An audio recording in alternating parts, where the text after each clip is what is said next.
De hecho, por ejemplo, es muy importante cuando la gente habla de neuroplasticidad, a veces como que dejamos caer en el mismo saco una serie de términos que pueden llegar a generar confusión. Por ejemplo, sobre el mismo saco de la plasticidad, tenemos que diferenciar la neuropoiesis, por ejemplo, que es que se produzca una célula madre que dé origen a una neurona. Eso en el ser humano está bastante limitado. Existe, pero está bastante limitado. La neurogénesis es que se den neuronas maduras, y esto, por ejemplo, en el área del hipocampo, sobre todo en el área uno y 2 está demostrado que tenemos un área enorme de plasticidad a ese nivel de neurogénesis. Y también en el área subventricular, esas camaritas de agua que tiene Ujú. nuestro cerebro. Y luego la conectividad, que es cómo se conectan unas células con otras. Este último mecanismo es el que vemos en pacientes con ictus, por ejemplo, con traumatismo cráneoencefálico, que sufren pérdidas de masa cerebral y luego el cerebro encuentra nuevas formas de conectar esas regiones. Así que, para fines prácticos, la gran mayoría de cambios a los que llamamos plásticos del cerebro están asociados a cómo se conectan unas áreas del cerebro con otras. Como las personas, cómo nos conectamos nosotros también, ¿no? En esencia. Efectivamente, Me parece siempre efectivamente. una figura un poco que tiene mucho que ver. No es tanto el número que somos, sino cómo colaboramos los seres humanos entre nosotros también.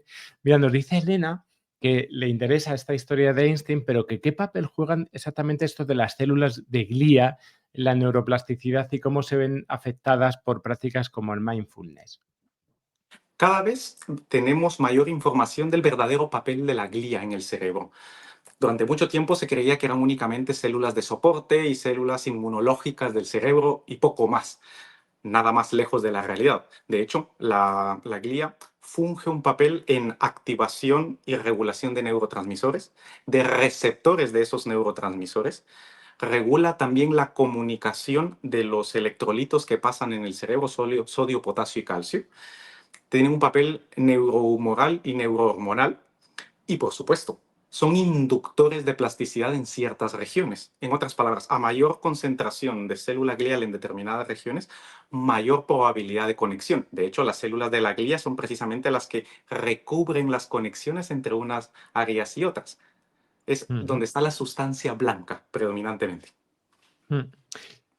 Pregunta, ¿no? Y vamos ahora a cambiar un poco de tercio. ¿Es cierto eso de que por mucho que nos empeñemos en esta cultura del multitasking, que ahora se lleva tanto, ¿no?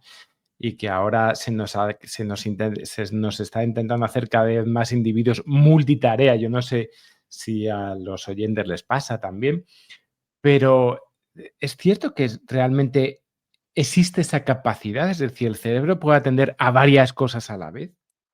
¿O es secuencial? Me pregunto, ¿no? Sí, bueno, sí y no.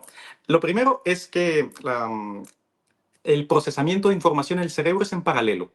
No es como un ordenador que la gran mayoría de veces es secuencial. Entonces la analogía entre cerebro y ordenador hay que empezarla a desechar por esa parte. Y luego, lo que sí podemos hacer es multichannel multitasking. ¿A qué me refiero con esto? Por ejemplo, todos vamos conduciendo el coche y escuchando un podcast. Rara vez, salvo que surja algo, rara vez el escuchar un podcast va a limitar nuestra capacidad de conducción. Cosa que sea distinto que podamos hacer es ir escuchando un podcast y escuchando una conversación por teléfono. Obviamente, eso no lo podríamos hacer porque hacer más de una tarea en el mismo canal, nuestro cerebro es incapaz de procesar más de dos señales a la vez por el mismo canal. Lo que Ujú. sí es capaz de hacer es repartir su ancho de banda neuronal entre dos canales distintos.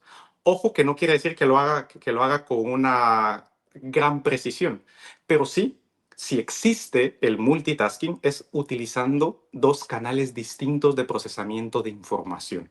Una vez dicho esto, nuestro ancho de banda tiene un límite y se satura, con lo cual si hacemos más de una cosa a la vez, lo que realmente estaremos haciendo es centrando nuestra atención en un sitio, luego al otro, e ir alternando nuestra red atencional, no haciendo las dos tareas simultáneamente.